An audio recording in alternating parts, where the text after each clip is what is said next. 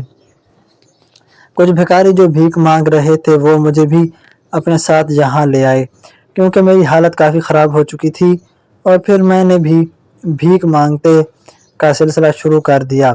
مجھے نہیں پتا کہ شیلا گھر بیچ کر کہاں گھر لیا۔ میں کئی بار اپنے گھر گئی، لیکن نہ تم تھے نہ شیلا۔ میں کیا کرتی؟ اس لیے اس چھوٹی جھونپڑی میں گزارنے لگی۔ جو لوگ مجھے یہاں لائے تھے انہوں نے مجھے یہ جھونپڑی دی، اور وہی اپنے ساتھ ساتھ میرے کھانے کا انتظام بھی کر دیتے تھے۔ پہلے تو میں بھیک مانگ لیتی تھی، کچھ عرصے سے طبیعت اتنی خراب ہے کہ اب تو بھیک مانگنے کے لیے بھی نکلا نہیں جاتا۔ یہ کہہ کر میں رونے لگی اور میرا دل پھٹ گیا۔ میں اماں کا ہاتھ پکڑ کر اپنے بڑے سے گھر میں واپس لوٹا تو اماں کو میرے ساتھ دیکھ کر شیلا کے چہرے کا رنگ بدل گیا۔ اس نے سوچا بھی نہیں تھا کہ اماں مجھے اس طرح مل جائے گی۔ میں نے غصے میں شیلا سے پوچھا کہ اس نے یہ سب کیوں کیا؟ تو وہ نظریں چرا گئی، پھر کہنے لگی، کیونکہ آپ کی اماں میرے اور آپ کے بیچ میں دیوار کی طرح تھیں۔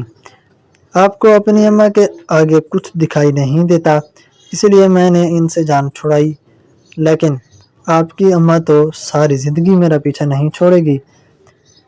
مجھے شیلا کی ذہنی حالت پر افسوس ہوا تھا، جس نے نہ جانے کس کی قبر پر لے جا کر مجھے یہ کہہ کر بٹھایا تھا کہ وہ میری ماں کی قبر ہے۔ میں نے اسی وقت شیلا کو طلاق دی اور اسے گھر سے جانے کا کہہ دیا۔ شیلا مراد کو لے کر چلی گئی تھی، اور میں اپنی ماں کے قدموں میں بیٹھ گیا تھا۔ میں اپنی ماں کی قربانیوں کو کیسے بھول سکتا تھا؟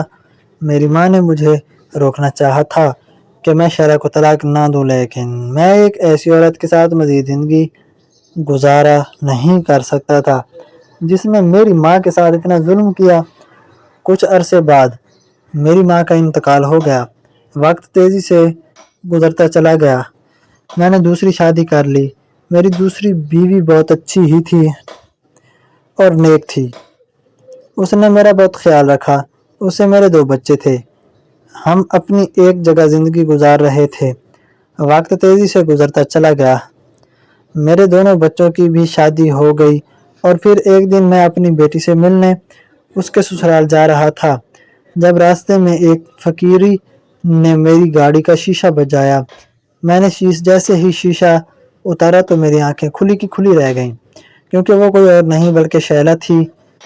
اس نے کٹورا میری طرف بڑھا کر بھیک مانگی تھی۔